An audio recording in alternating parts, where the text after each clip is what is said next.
Assalamualaikum warahmatullahi wabarakatuh.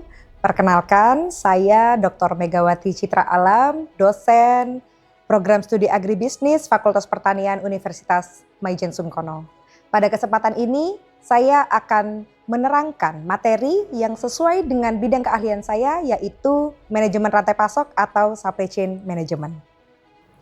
Mata kuliah ini ditujukan untuk mahasiswa semester 5 program studi agribisnis dengan kode mata kuliah PSA 52317 dengan bobot 3 SKS.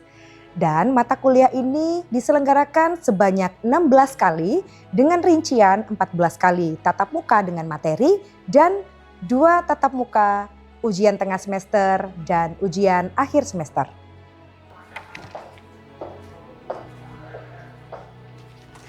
Mata kuliah ini berfokus pada pengelolaan rantai pasok, agribisnis dari hulu hingga hilir, meliputi pengadaan input produksi, pengolahan, distribusi, pemasaran, aliran informasi, aliran keuangan, hingga pengukuran kinerja rantai pasok yang berorientasi pada efisiensi dan keberlanjutan. Pembelajaran mata kuliah ini mendukung capaian pembelajaran atau CPL, CPL 7 dan CPL 8. Untuk mencapai CPL tersebut, mata kuliah ini memiliki capaian pembelajaran mata kuliah atau CPMK, yaitu CPMK 1, mahasiswa mampu menjelaskan konsep dasar, tujuan, dan ruang lingkup manajemen rantai pasok, serta perannya dalam agribisnis dari hulu hingga hilir. Kemudian sub CPMK 2, mahasiswa mampu mengidentifikasi struktur rantai pasok, agribisnis yang meliputi pelaku usaha, aliran produk, informasi, dan keuangan pada komoditas pertanian tertentu. Dan sub CPMK 3 yaitu mahasiswa mampu menganalisis permasalahan dan ketidakefisienan rantai pasok agribisnis berdasarkan kondisi nyata yang ada di lapangan. Serta yang terakhir yaitu sub CPMK 4, mahasiswa mampu menerapkan prinsip perencanaan, pengadaan, pengolahan, persediaan, transportasi, distribusi, dan keberlanjutan dalam manajemen rantai pasok agribisnis. 3 komponen aspek pembelajaran pada mata kuliah ini adalah delivery, interaction, dan assessment atau DIA. Pada aspek delivery, saya memanfaatkan media presentasi, studi kasus aktual, jurnal ilmiah, video pembelajaran, serta contoh implementasi rantai pasok pada berbagai komoditas agribisnis yang dapat diunduh langsung pada Google Classroom dan Drive khusus mata kuliah manajemen rantai pasok.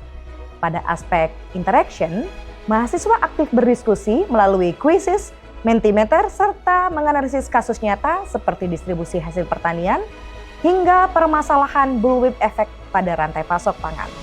Dan pada aspek assessment, penilaian dilakukan secara berkelanjutan melalui partisipasi diskusi, tugas individu, tugas kelompok, presentasi, UTS, dan UAS yang mengukur kemampuan mahasiswa dalam memahami, menganalisis, dan menyelesaikan permasalahan pada rantai pasok agribisnis.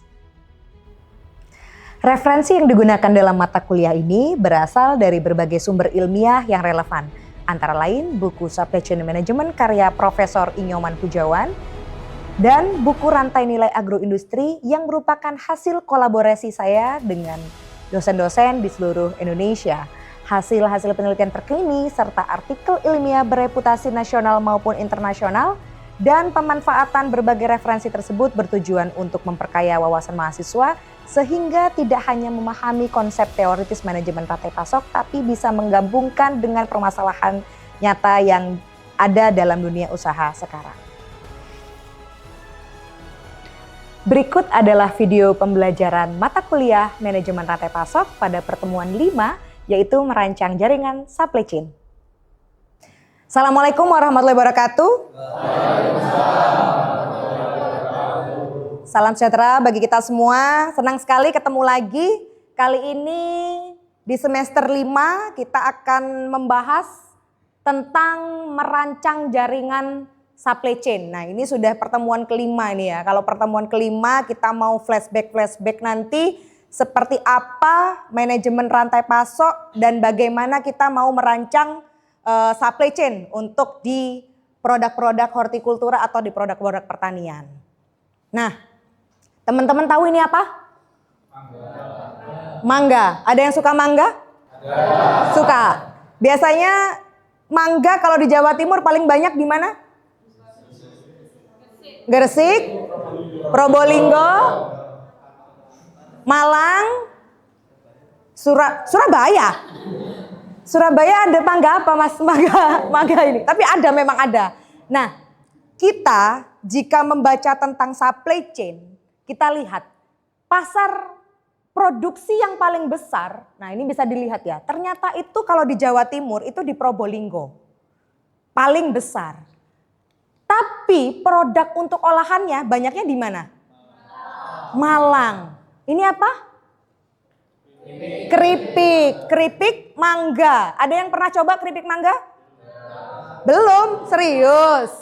Sudah, oke. Nah, tapi yang lebih lucu lagi, karena sudah di Probolinggo dan Malang, pasar yang paling besar di mana? Surabaya. Kenapa kira-kira kok banyak pasarnya di Surabaya? Banyak orangnya. Distribusi gampang. Ya. Di Surabaya jarang mangga yang enak ya. Yang banyak yang enak. Jadi kita bisa lihat ternyata pasarnya itu malah di Surabaya.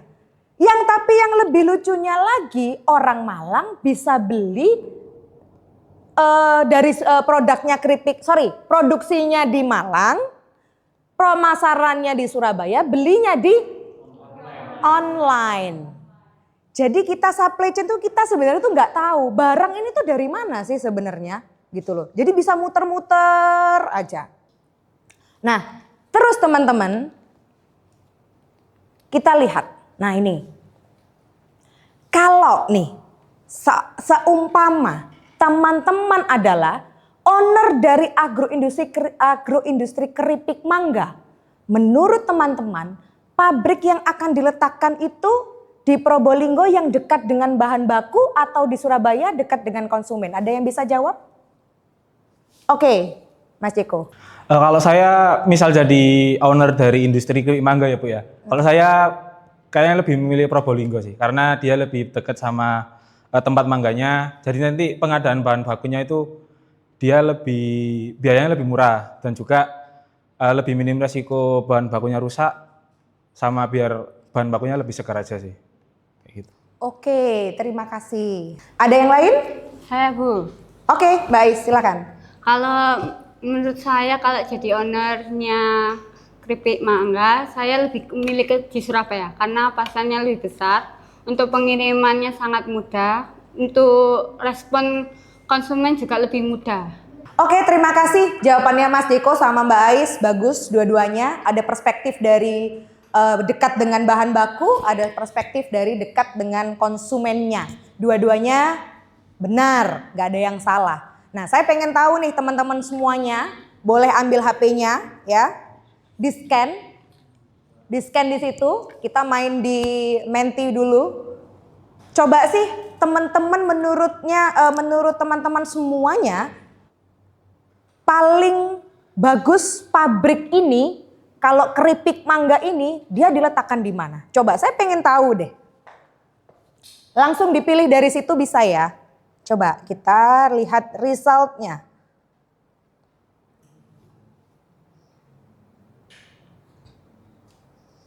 Oke. Sudah di scan? Sudah, oke. Coba saya end show dulu. Nah, nih kelihatan nih. Oh, ternyata, nah 7, oke, tambah 9, terus 11, ini contoh-contohan nih. Dah. Oke, ada yang di tengah-tengah, 12, wah lumayan ini. Terus, masih ada lagi?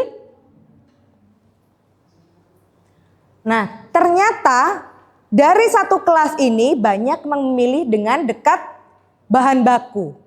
Pertimbangannya apa kalau dekat bahan baku? Ya, satu, produknya untuk dari produsen nggak terlalu jauh gitu loh. Jadi lebih enak gitu. Terima kasih teman-teman, luar biasa. Saya close lagi. Nah, bagaimana perusahaan menentukan lokasi pabrik, lokasi gudang, kapasitas produksi, wilayah distribusi, dan strategi efisiensi biaya? Ini namanya adalah supply chain network design atau perencangan jaringan supply chain. Nah, yang mana semua keputusan itu diambil untuk di mana sih pabrik ini harusnya berdiri gitu. Oh, ternyata pabrik ini harusnya dekat bahan baku. Oh, pabrik ini harusnya dekat konsumen gitu. Semuanya benar karena yang paling penting itu adalah total cost-nya, biaya yang paling minim untuk diciptakan untuk pabrik itu untuk berdiri.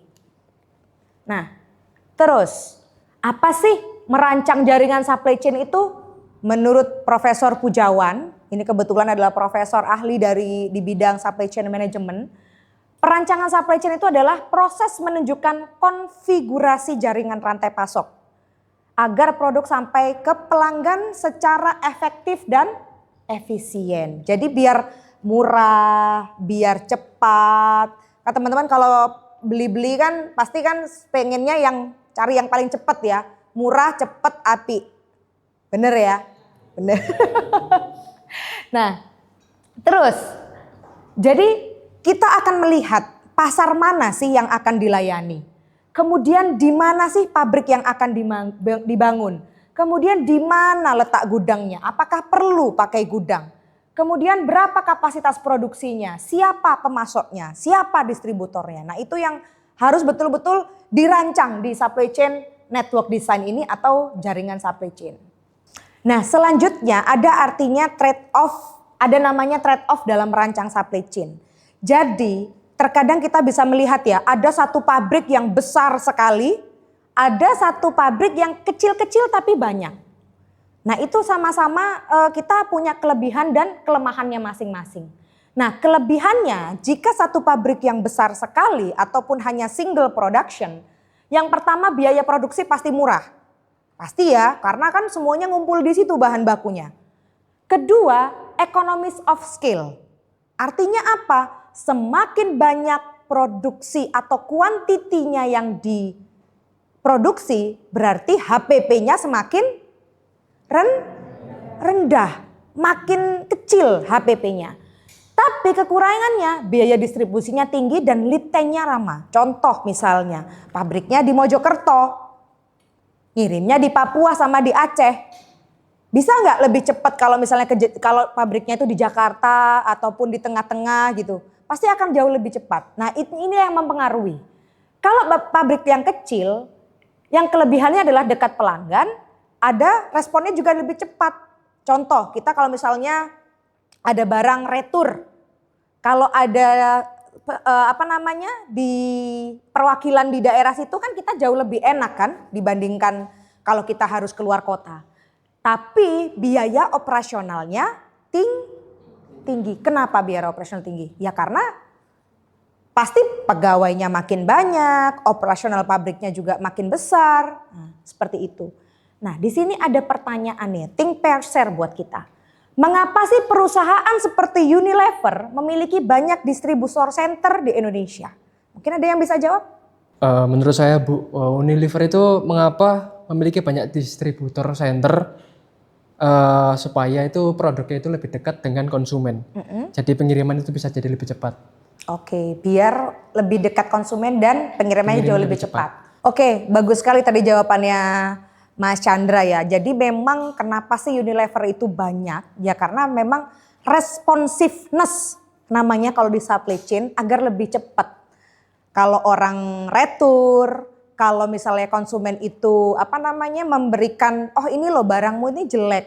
Oh ini loh aku ini lagi after sales-nya itu jauh lebih mudah. Nah itu memang mengapa Unilever cabangnya jauh lebih banyak. Karena bahan-bahan yang sering digunakan juga kan untuk kehidupan sehari-hari.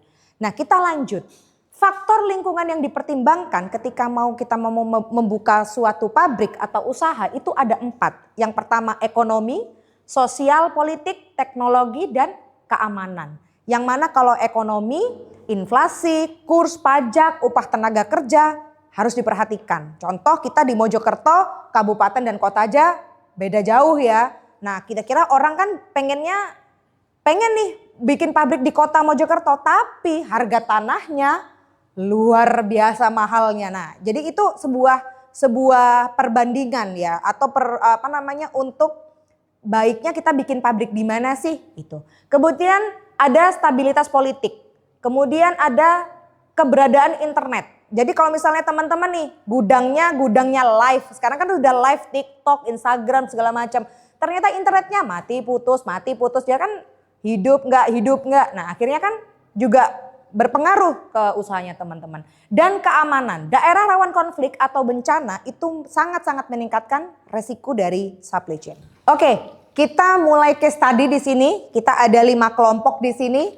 Nah, ada case study PT Agromega akan memulai bisnis di bidang agroindustri bawang merah yang mengambil bahan baku dari Nganjuk. Karena bawang merah banyaknya di Nganjuk ya. Dan mempunyai pasar yang cukup besar di Surabaya, Malang, dan Bali. Karena keterbatasan modal, PT Agromega tidak bisa membuka gudang secara bersamaan. Nah, dalam perjalanannya untuk membuka gudang ada beberapa pilihan. Yang pertama buka hanya di Nganjuk, yang kedua gudang hanya di Surabaya, yang ketiga gudang ada di Surabaya dan Bali. Nah, ini diskusi singkat 30 detik nih kan, sudah diskusi. Kira-kira per kelompok berikan jawaban. Mana sih yang paling cepat atau yang paling baik untuk di gudang? Mungkin bisa mulai dari kelompok 1 dulu. Saya memilih Nganjuk. Alasannya karena dekat dengan produksi bawang merah, biaya investasi gudang rendah, sama jika volume penjualan masih kecil itu sangat cocok. Oke, terima kasih kelompok 1. Tepuk tangan dong. Menurut kami memilih gudang di Surabaya karena di Surabaya itu distribusinya lebih cepat dan di Surabaya distribusinya itu terbesar di Jawa Timur. Oke, terima kasih. Tepuk tangan buat kelompok 2. Menurut kami, responsivitas adalah prioritas utama, sehingga memiliki 2 gudang adalah langkah paling strategis untuk menjaga kualitas pelayanan untuk pelanggan. Oke, terima kasih kelompok 3. Tepuk tangan dong buat kelompok 3. Baik, kami dari kelompok 4 memilih gudang hanya di Surabaya karena Surabaya berada di lokasi yang strategis untuk dapat melayani Surabaya, Malang maupun Bali. Barang ke Bali bisa dikirim melalui Pelabuhan Tanjung Perak. Dan untuk biaya investasi relatif lebih rendah karena kita tidak perlu membangun 2 gudang. Jadi terjadi keseimbangan antara biaya dengan investasi dan juga jangkauan pasar. Mungkin itu saja. Oke, terima kasih. Tepuk tangan dong. Luar biasa sekali kelompok 4. Baik, kami kelompok 5 memilih gudang di Nganjuk karena penyimpanan dekat dengan produksi sehingga mengurangi biaya transportasi dari petani ke gudang, setelah itu memudahkan proses sortasi, grading, dan juga pengemasan. Oke, terima kasih kelompok 5. Tepuk tangan buat kelompok 5. Oke, dari kelima jawaban teman-teman tadi itu luar biasa. Yang kelompok 1, kalau saya tadi bisa catat, pilihnya di Nganjuk ya, karena untuk efisiensi biaya, biar nggak terlalu jauh dari produsen. Kelompok 2, dia mendekati pasar, karena orang banyak duitnya banyak di Surabaya, begitu ya kelompok 2. Terus yang kelompok 3 nih, ngeri ya kan, pengen langsung buka 2 gudang, Surabaya dan Bali agar responsivitasnya jauh lebih baik. Untuk kelompok 4, karena lokasinya strategis, ada pelabuhan, ada lain-lain tadi, jadi akan lebih terjangkau kalau memang bukanya di Surabaya. Dan yang terakhir kelompok 5 tadi di Nganjuk karena kualitas produk agar lebih segar dan biayanya transportasinya tidak terlalu mahal. Oke, terima kasih, tepuk tangan buat kita semua. Baik, kita lanjut ke teman-teman ke simulasi keputusan supply chain di sini. Nah, saya punya ada 3 kota alternatif. Ada kota A, kota B, dan kota C. Biaya produksi ada kalau di kota A 5 miliar, kalau di kota B 7 miliar, kalau di kota C 4 miliar. Dan biaya distribusinya kalau di kota A 4 miliar, kota B 2 miliar, dan kota C 7 miliar. Nah, teman-teman bisa lihat dari kota A dan kota B, total cost-nya, biayanya itu sama-sama 9M antara kota A dan kota B.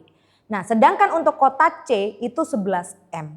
Kira-kira teman-teman, kalau misalnya jadi pengusaha ini atau mau bikin pabrik, mana lokasi yang paling tidak akan dipilih sama teman-teman? C. Kenapa, Bu Eko?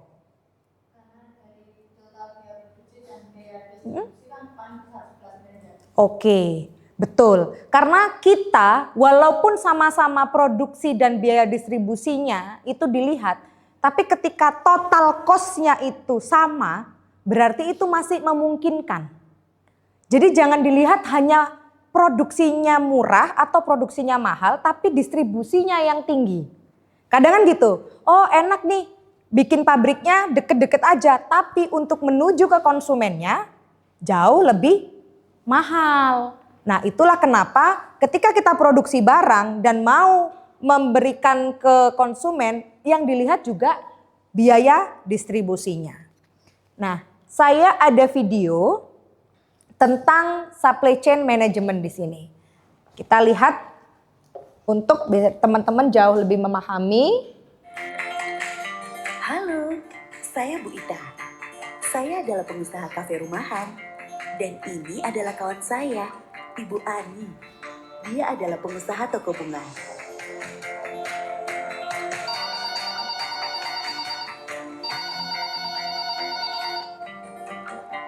Halo. Nah, jadi yang kita pelajari dari video ini adalah bagaimana Bu Ita dan Bu Ani itu mengkolaborasikan usahanya mereka dan membuat jaringan supply chain agar pelanggannya itu tidak kecewa. Jadi kalau misalnya kita berbisnis itu harus punya, oh kita harus butuh gudang berarti harus menyediakan gudang. Oh kita nggak perlu gudang tapi kita ada distributor, nah kita siapkan distributor. Nah itu yang bisa kita pelajari dari Bu Ita dan Bu Ani dari video ini.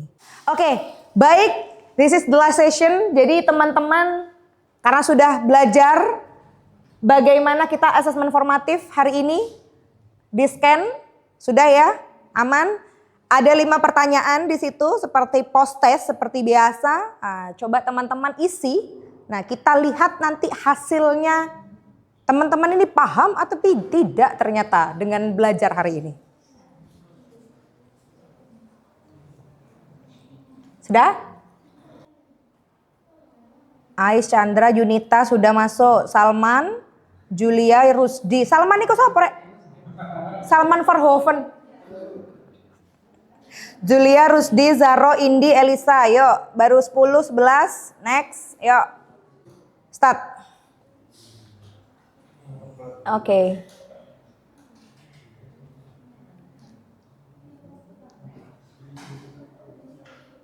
Yuk. Ini adalah sebuah. Nah, ada yang benar, ada yang salah langsung kelihatan. Tes. Nah.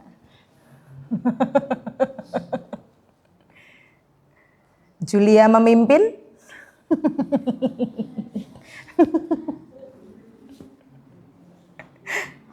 Charles sudah salah satu, Buyung salah satu. Oke. Wah, tiba-tiba Hamdan ini.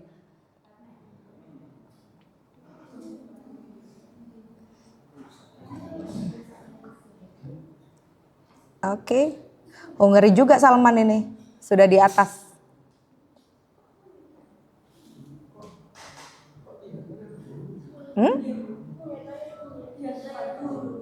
Oh ya, oh yang terakhir, nggak apa-apa. Yunita sudah itu? Yunita sudah?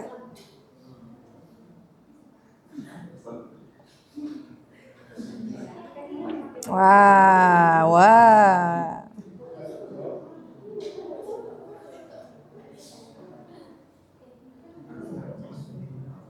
Sudah? Oke, kita bisa lihat bersama-sama asesmen formatifnya. Paling tinggi, nah ini. Mbak Yunita, mana Mbak Yunita? Weh, tepuk tangan dong. Nilainya paling tinggi dan paling cepat.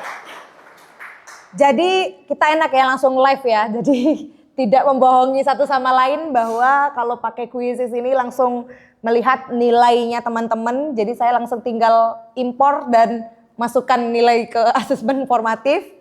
Nanti kita lihat ke bawah-bawahnya ini nilainya ini ada yang merah-merah ini ya kan. Udah langsung ketahuan. Nah terus karena ini sudah di penghujung materi kita. Mungkin ada pertanyaan? Cukup?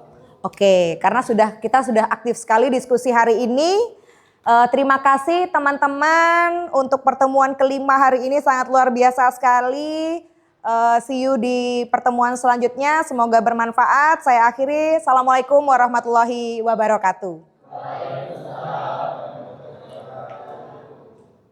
Sekian video proses pembelajaran mata kuliah Manajemen Rantai Pasok atau Supply Chain Management pada program studi Agribisnis Fakultas Pertanian Universitas Maijen Sungkono. Video ini digunakan sebagai salah satu syarat dokumen pernyataan diri dosen dalam unjuk kerja Tridharma Perguruan Tinggi atau PDD UKT-PT.